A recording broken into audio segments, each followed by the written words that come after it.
Olá, oitavo ano, tudo bem? Estão se preparando aí para nossa última avaliação? Bom, na aula de hoje eu vou falar sobre a Guerra do Paraguai, ou Guerra da Tríplice Aliança, que aconteceu aí entre 1864 e 1870 e já foi nosso tópico em aula online, né? A gente já conversou ao vivo sobre isso, né, através das nossas aulas do Meet. Então vamos às explicações. O slide está bem mastigadinho, com um texto assim muito tranquilo para o entendimento. Então vamos às explicações para você ter mais esse auxílio aqui na hora de estudar para a prova, tá bom?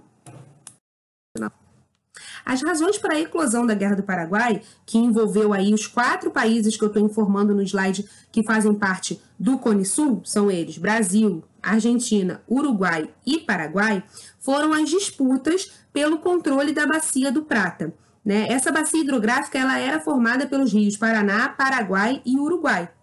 E os conflitos, eles existiam desde o período colonial, mas se agravaram ainda mais com as independências, certo? Principalmente com as independências do Paraguai e do Brasil, porque os rios eram muito importantes para a navegação e comércio internacional.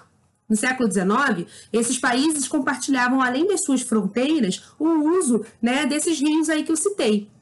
Então, esses rios eram muito importantes para o escoamento da produção desses países. Lembrando aí, observando o mapa, a gente vê que só desses 4 países que eu citei, somente o Paraguai que não tem acesso ao Oceano Atlântico. Então, o Paraguai ele sempre precisou da autorização, né? Ele sempre dependeu dos demais países aí citados para o escoamento da sua produção. Então, embora independente desde 1811, o Paraguai ele vivia em condições de isolamento comercial, porque ele dependia da autorização dos governos argentino, brasileiro, para quê? Para ter acesso ao Oceano Atlântico. O governo argentino, inclusive, ele só foi reconhecer a independência paraguaia na década de 40 do século XIX. É importante a gente perceber, e a gente teve essa discussão em aula, que a gente declarar a independência não é suficiente. Né? Para essa independência ser legítima, é importante que os outros países reconheçam, seja para questões econômicas, seja para relações diplomáticas e tudo mais. Então, não adianta a gente declarar uma independência se a gente não é reconhecido ou se a gente precisa de outro país para determinadas ações, né, importantes para a gente. Então, embora o Paraguai tenha declarado sua independência aí desde 1811, a Argentina, por exemplo, só vai reconhecer a partir de 1840. Já o Uruguai, gente, ele se tornaria independente junto com o Brasil em 1822. Lembrando que ele era uma parte do Brasil, né? Embora com cultura e língua diferente, ele era a província de Cisplatina e fazia parte aí do Brasil. Como a gente bem estudou, ele reclamaria sua separação em 1825, através de um conflito armado, né, a Guerra de Cisplatina, que a gente estudou. E essa guerra ela ia durar até 1828, e a sua autonomia ela só seria reconhecida pelo Império Brasileiro, né, para evitar a anexação do Uruguai pelo governo argentino. Por quê? Porque se a Argentina anexasse o Uruguai, ia representar aí que os argentinos, né, os portenhos, como eu me refiro aí no slide, tivessem o monopólio da Bacia do Prata. Então o Brasil pensou assim, não, melhor eu reconhecer, melhor ser um país independente, se tornar, né, a antiga província de Cisplatina se tornar Uruguai, é melhor do que a Argentina tomar conta dele. Então o Brasil reconhece em 1828 a independência do Uruguai. Então já vimos aí que existe que o conflito Brasil e Argentina não está restrito ao futebol, né? Independente, o Brasil desde 1822 e a Argentina desde 1810, essas duas nações exerceram influência e até uma determinada dominação sobre o Cone Sul durante o século XIX.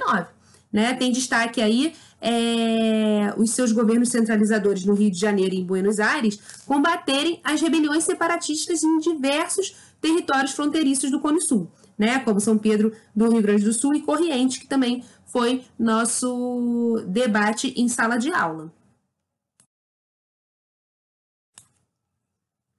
No Paraguai, o Solano Lopes ele seria aí o herdeiro, né, para suceder o seu pai, o Carlos Antônio Lopes, e se tornar presidente da República do Paraguai em 1862.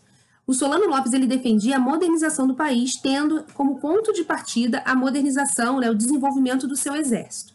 Então, o Solano ele faz o quê? Ele viaja para a Europa, ele estuda lá, ele passa a conhecer os exércitos e até assinar tratados comerciais, tanto com a Inglaterra como França, né? Para desprender assim da dependência que tinha com os países do Cone Sul. Então, diplomaticamente, essa viagem, esse tempo que ele fica lá é muito importante, mas ele volta para modernizar, ampliar o seu exército, com o objetivo mesmo de conquistar, né, novos territórios e desenvolver, né, o Paraguai. E em 1864, o Uruguai ele sofre um golpe. O Uruguai era o principal parceiro paraguaio no uso dos rios da Bacia do Prata. Tá? Então, a Argentina e o Brasil, diante de toda essa situação, fica de olho no Uruguai. O seu presidente, né, o presidente uruguaio, Bernardo Berro, ele pertencia ao Partido Blanco e defendia a autonomia das províncias do Cone Sul. Então, temendo, né, uma modernização paraguaia e um novo governo uruguaio ali, que esses dois pudessem influenciar novos movimentos separatistas, novos separatismos em seus territórios, a Argentina e o Brasil patrocinam a derrubada do Bernardo Berro e a ascensão do Venâncio Flores, principal assim, representante do partido rival, que era o Partido Colorado. Como características, o Partido Colorado ele era representado pelos liberais, né? Grandes comerciantes de Montevidéu, eles tinham aí todos os interesses políticos e compunham aí o grupo, né, atendidos esses interesses políticos, e compunham o grupo aí do Partido Colorado. Já o Partido Blanco, ou Conservador, o nome já até fala aí, ele era composto por membros, né, principalmente fazendeiros e ligados aí à criação de gado. Então é importante a gente dar as características só para vocês ficarem informados em relação a esses dois partidos, né, opostos. E como retaliação ao golpe no Uruguai, os paraguaios sequestraram o navio brasileiro Marquês de Olinda, né, que transportava no momento o presidente da província do Mato Grosso, né, o coronel Frederico Carneiro Campos. Ele foi sequestrado pelos paraguaios e morre em cativeiro. Ele morre de cólera, né, mas ele morre em cativeiro. Então, após esse sequestro, os paraguaios eles ainda invadem parcialmente, né, uma parte do Mato Grosso, né, da província aí comandada pelo Frederico Carneiro Campos. Algum tempo depois, novas incursões foram feitas no território argentino. Então, os argentinos eles encararam essas incursões como interesse paraguaio em uma anexação de algumas regiões, tanto no Brasil ali com o Mato Grosso, quanto na Argentina. Então, os três países do Cone Sul se uniram contra o Paraguai, né? Formou-se então, né, a Tríplice Aliança, chamada assim, e Brasil, Argentina e Uruguai, eles queriam combater o expansionismo do Solano Lopes. Os ataques do Paraguai a Mato Grosso no Brasil e a Corrientes na Argentina motivaram esses dois países a formalizar uma aliança, né? A aliança essa aderida também pelo Venâncio Flores, pelo presidente uruguaio. Afinal, ele entra no poder, né? Ele assume a presidência do Uruguai a partir de um golpe financiado por Brasil e Argentina. Começada aí a guerra, né? Nos primeiros meses, o exército do Solano Lopes ele se mostra mais eficiente e preparado.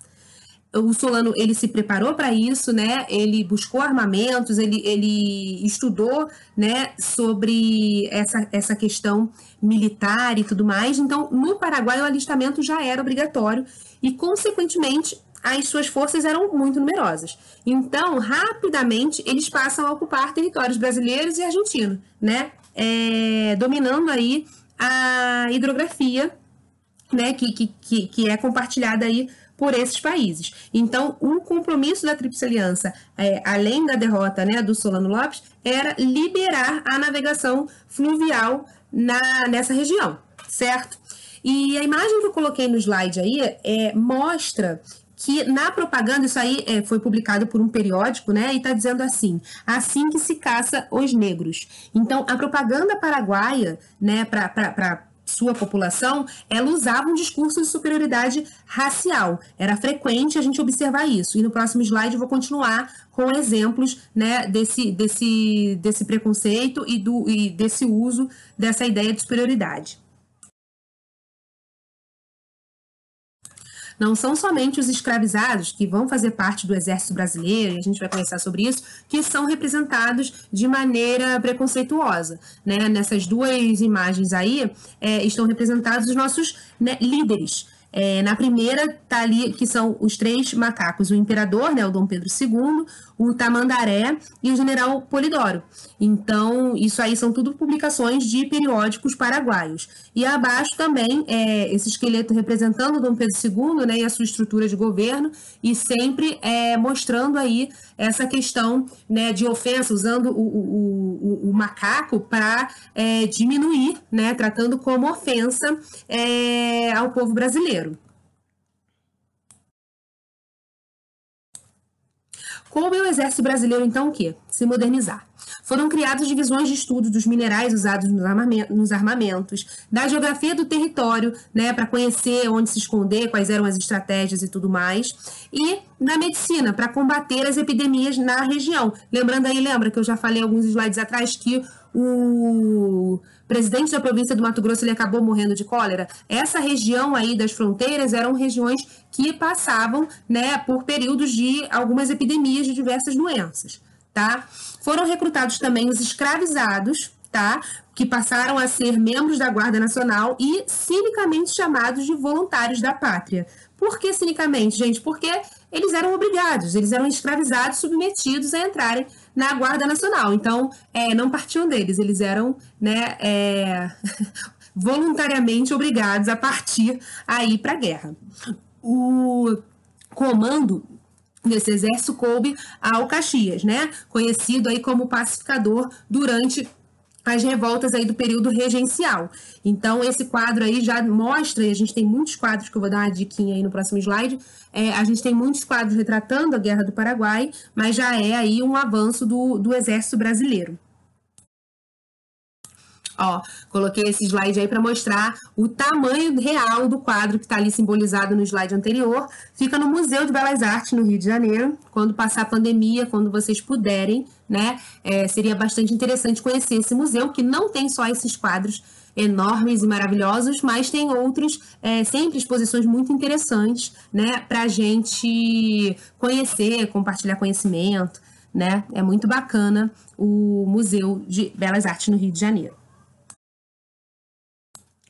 Bom, o avanço do Paraguai ele foi detido após a Batalha do Riachuelo, né, que foi vencida aí pela Tríplice Aliança. Não tardaria para que o potencial da Tríplice Aliança superasse, né, o exército paraguaio e fizesse esse exército recuar para o seu próprio território. A recusa do Solano Lopes em reconhecer a derrota faria com que o Paraguai fosse completamente destruído pelos seus adversários, né, pelas tropas invasoras. Então, nessa imagem aí, eles estão retratando como se Dom Pedro II tivesse com a cabeça do Solano Lopes na mão, em cima de vários mortos que foram aí assassinados durante a guerra, seja militares, civis, pessoas envolvidas ou não com o conflito, e aí no fundo cidades pegando fogo, né? Chamado de El Supremo, o Lopes ele seria perseguido por meses, né? E para achá-los, o exército brasileiro ele entrava em cidades paraguaias e queimava essas cidades. Então a destruição foi muito grande. E o conflito só termina em 1870 com a morte de Solano Lopes e a derrota paraguaia. Então, nesse último slide, eu vou mostrar aí para vocês, e vai ser um tópico que a gente vai voltar um pouquinho mais lá na frente, então é bom ficar essa reflexão aí na cabecinha de vocês. E o lá na frente que eu digo é no ano que vem, quando a gente for dar conteúdo do 9º ano. É importante a gente pensar aí no legado da Guerra do Paraguai para o Brasil. Bom, o principal legado aí é a modernização do Exército Brasileiro.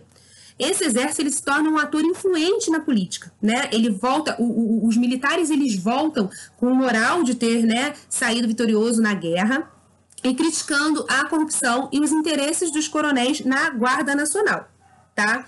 Os militares brasileiros também confrontariam o escravismo, e essa imagem tem a ver com isso, a imagem do slide, porque está voltando aí da guerra um soldado negro que lutou pelo Brasil, ganhou, né, pelo Brasil, representou o nosso país e saiu vitorioso, e volta e vê seus iguais escravizados. Então foi um período de questionamento, né, da escravização, né, e eles argumentavam aí a inconsistência do regime escravista, né, porque os soldados negros participaram, voltaram, né, para o país após defenderem guerra, mas a escravização ainda era um problema social no nosso país, que só vai ser superada, né, daqui, pensando na Guerra do Paraguai, há 18 anos, quando a abolição ela é assinada, e a Lei Áurea é assinada em 1888. Então, o Exército volta com sede de participação política, né, com interesse nessa participação política, e questionando ainda a escravização no Brasil, né, e criticando a política também do nosso país. Essa vai ser uma das matérias, né, a nossa matéria da avaliação trimestral é Segundo Reinado, então a Guerra do Paraguai faz parte da matéria, assim como o próximo vídeo que vai ser postado no canal, que vai ser sobre as leis abolicionistas, né, uma discussão bacana que a gente teve em sala de aula também para tratar da Semana da Consciência Negra. Então, eu vou postar primeiro esse vídeo, logo depois eu vou postar o vídeo das leis abolicionistas, e tudo isso vai cair na nossa avaliação trimestral da próxima semana. Tá bom, gente? Mas vai dar tudo certo. Sei que vocês estão dominando aí vários quizzes feitos aí em nossas aulas. Então, eu me despeço aqui de vocês. Qualquer dúvida, me mandem por e-mail, porque a gente não vai ter mais aula ao vivo até a nossa prova. Mas está acabando. E é isso. Um beijo grande para vocês e até a próxima aula.